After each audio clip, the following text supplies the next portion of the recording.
Mad Dog Killer Son coming at you again. First of all, just want to give a big shout out to Chris Unbiased, shouting me out. Appreciate that. Angry Fan, ARP,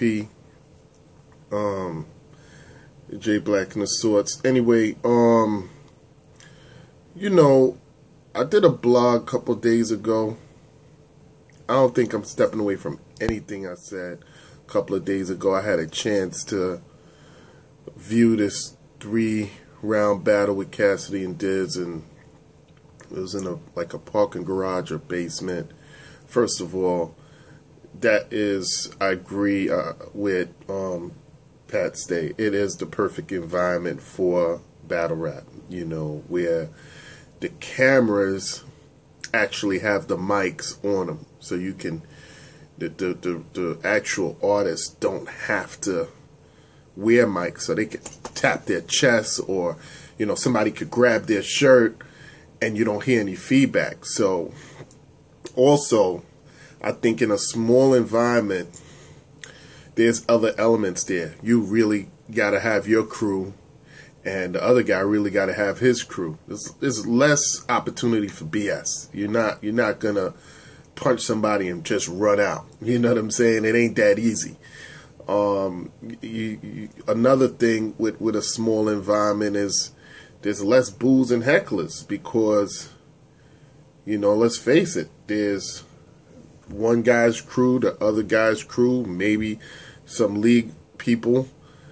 How many fans is really there? You know what I'm saying? Like, you got battle rap dudes in there. How many fans is really there? Like, somebody says a whack line, you're probably just going to stand there and look at him. If you start booing, you don't know if he has like 5 dudes right there next to him that might duff you out. You know what I'm saying? So it, you know, it provides for a pure environment. But the big stage, big room, you're going to get real feedback because people don't care. There's 100 battle rap fans, and if they're not feeling the line, they're going to let you know, I'm not feeling that shit right off top. But in a smaller environment, you do have the opportunity to have a better battle. All right, enough of that. Let's sort of get into this thing. I'm not going to go round for round. I'm not going to go bar for bar and all of that. I'm gonna just put it out there like this. I think the first round, Diz did okay. Nothing spectacular. I think, you know, I think he was good, but, you know, we've seen better Dizzes in the first round. I think Cassidy's first round, when he imitated Diz, was really good, and he did a good job imitating him. So I'm gonna tip my hat there, flat out. I think, you know, Diz lost the first round. Cassidy took the first round. You know, if you want to be honest. The second round, I think you know, Diz went at him on a personal level. You know, brought up some real street stuff, some stuff that AR Ab had brought up in some Vlad interviews and stuff. And you could see it was affecting Cass. You could see he was shaking his head. No, it's not true. You could see his face get more serious. Diz did a good job getting the personals in. And you know, for everything that we talk about, aggression, metaphors, this, that, and personals count. Personals count. If they're good, if they're real, personals count. And they don't all have to be true. It just has to be believable. That's that's the big thing with personals. It does not have to be all true. It just has to be believable, or believable enough. So I gave the second round to Diz. Cassidy's second round to me was all right.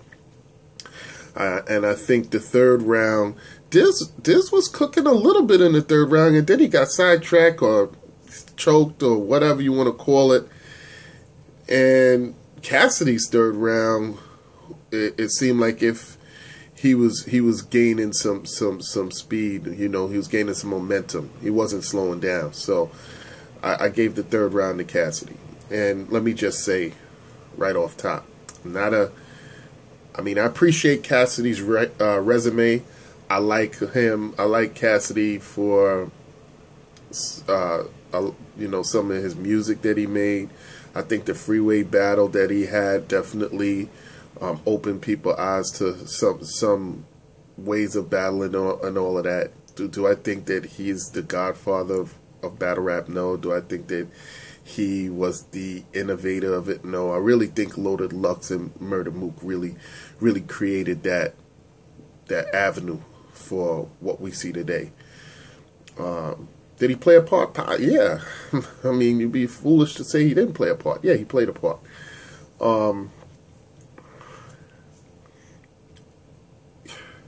But when you look at some of the battles, when you look at the battle with Diz and some of the stuff he said, if he was in a big room, and I'm just being a battle rap fan, I'm not being a Cassidy fan. Like, I watched the Pat Stay blog, and he admitted he's a Cassidy fan. So a lot of things he was saying was spent off of being a fan of Cassidy and him loving the small room. So there was some biasness to it, but I'm speaking from a battle rap fan's perspective. I'm telling you like this, if he was in a room and he said he's hot like Nigeria and he has more snow than Siberia, I mean, he would have got booed. Like, I think a lot of times when people aren't used to seeing you and they didn't see him for 12 years, they're listening to everything he says like, is this the punch or is this the punch? They're trying to get used to your rhythm, your style, the way you do things, and they're not really sure when you've reached your plateau of your bar. When you say something like, I'm hot like Nigeria, and then you follow up with, I got more snow than Siberia, and then you go to something else, it's like, what's going on? But anyway, I'm not here to try and kill nobody. As far as Diz, he's like a box of chocolates, and you just never know what you're going to get. You don't know what you're going to get, battle to battle, round to round, word for word. And Cassidy is a very conceited dude. He's a very cocky dude. He's talking about getting $1 million the next time he battles. I don't think you're going to get $1 million battling in the garage or basement of somewhere with a handful of dudes. Nobody's going to come up with $1 million for that.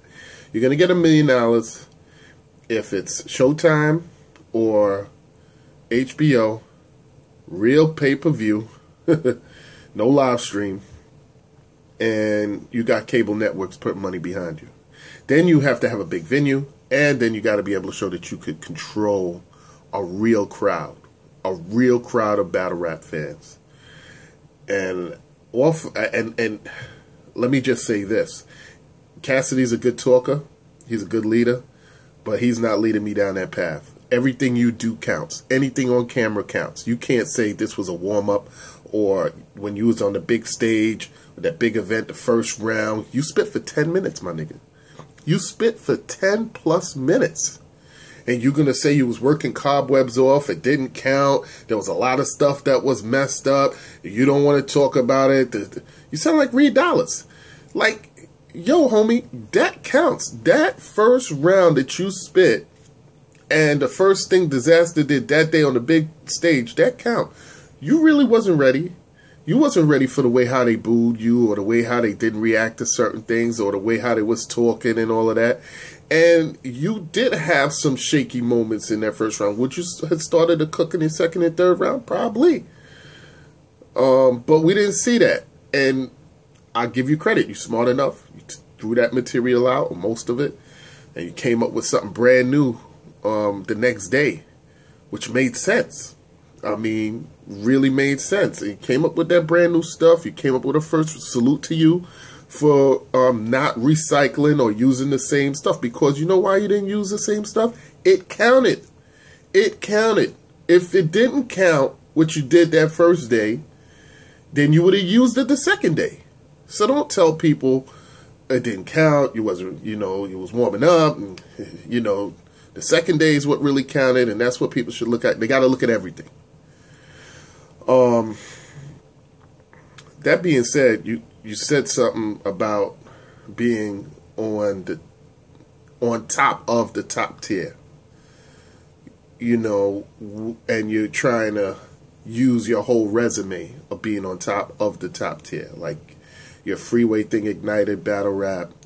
You have 5,000 battles and you haven't lost any. Your record deals, your hits, to take a 12-year hiatus and come back. You're getting paid more than any battle rapper has gotten paid. Let me clue you into something. Just cause you got money or you got more money than somebody don't make you nicer than you know, dudes in the game. For every dude that's in the NBA, every nice dude, every all-star dude, they got dudes, trust me, in the street, in the parks. They got dudes in the hood. They got dudes locked up north. Nice as hell. Would kill some of these NBA dudes. Does that mean because you're in the NBA and you're getting paid and you know what I'm saying, you're on a team that you're the best basketball player in the world? I mean, you speak to the NBA people that play in some of these like league things outside of the NBA, they would tell you, yo, I'm not the fastest dude. No, I don't have the best handle. Oh, I got my stuff from this dude. They'll tell you. They'll be like, yo, there's some dudes that got some ill dunks. They'll kill a dunk contest. Nice dudes in the street. Will blow your head off. But the NBA dudes have the whole resume. They're coachable. That's the difference. They're coachable. Some of these street dudes and other likes that don't make to the NBA, they're not coachable. They're in the game. They're on drugs. They can't. They got bad affiliations, whatever, and they just not coachable. That's why major companies and, you know, owners don't rock with them. That's really what it is. Anyway, I don't want to get too sidetracked. Let's just get back to what he said about being on top of the top 10, getting paid more. You're not on top of the top tier battle rappers. You got more money this time around, and I'd be intrigued to see what your next paycheck is going to look like from battle rap. All right, it's got to be, like I said, with the HBO Showtime, and it's got to be main stage, and I hope there's a base of. I hope you build your resume in battle rap up enough to where people want to pay for a pay-per-view, where people want to see you. Right now, based off of what I've seen with Diz, you're not there. You're not at a $1 million payoff battle rap event type deal. And I'm just keeping it a buck. I'm just keeping it a stack with you. You know, it's not hating. I'm not saying you can't get to that level. I hope you do. I hope the situation, I shouldn't say hope. That's the wrong word. That's not what I mean. No. I want to see someone start from the bottom of the industry. And you could say Diz was a good bottom one because he's not my top 10. All right? So you could say Diz was a good battle for you to start out with, and you need a couple more battles like Diz, and you need a classic battle. This was not a classic. This was a okay to good battle. Okay to good. Was not classic. Has little to no replay value. I just need to see it once. That's it. There's nothing that is going to be revealed the second time I watch it. There's no bar that I'm going to be like, oh, shoot, I missed that metaphor. It was real basic. Real basic. So, if I ran off my top 10 battle dudes that I feel is better, it's not even to me not even a discussion. I throw these dudes in there. I feel that they can rip Cass' head off. I feel that a lot of these dudes that I mentioned has battled Diz and took care of him. My top tier dudes, top 10, not top tier. I'm gonna say top 10, and right now I think Clips is number one. I think hard to debate otherwise. All right. I'd like to see Clips go against Lux or Mook or both, but right now as it stands, he's the hottest guy. But I'm gonna say Clips, Tay Rock, Rex, B Magic, Hitman, Sue Surf, Arsenal, Holla the Don, DNA, and that 10th spot, you could throw anybody in that 10th spot.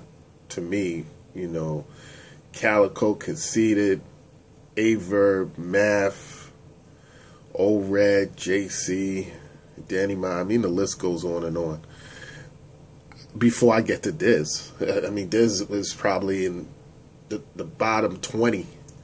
You know, like not the bottom 20, but you had 20. You list the 20. He's in the lower tier of that 20th number draft, if you will. And I said all those names. I didn't even mention Luke. I didn't even mention Mook or Lux. I didn't even mention them because to me, I would like them to have more consistency in battling. But we already know in the battle rap arena that those dudes is official. They've shown that they can, you know, rock on the big stage. They've shown that they can win the big matchup. You know,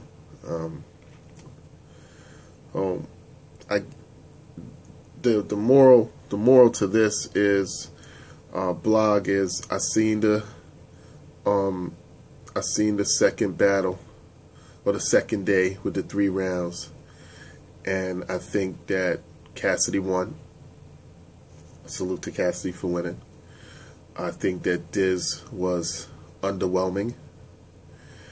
I think that this was not a historical point in battle rap history. It was a good marker, but it was not historical. Historical was Clips, Tay Rock. Historical was Lux, Miles. That was like the body bag. The Clips, Tay Rock was the body bag. And I think Lux versus Calico, even with the choke in the first round, to see somebody come back with a third round like that. His second round was good too, but his third round, that was epic. And I can't use those kinds of words for this battle. I can't use epic and classic and, you know, historical for this battle. You know, could somebody say it was a good battle? Yes. Can somebody even say it was better than good? Yeah, they could. Or they could just say it was okay. But they're not, you know, I'm not flying through the windows, and nobody should just fly through the windows. And somebody could say, well, Cassidy is the best industry dude to come back to battle rap. Well, when you look at the competition or the resume of people that went before him, Cannabis and Joe, it's not really saying a whole lot, you know, considering this is what he quote-unquote did. Alright. Again, Mad Dog Killer Son. Subscribe. Holler at your boy. Leave a comment. It is what it is.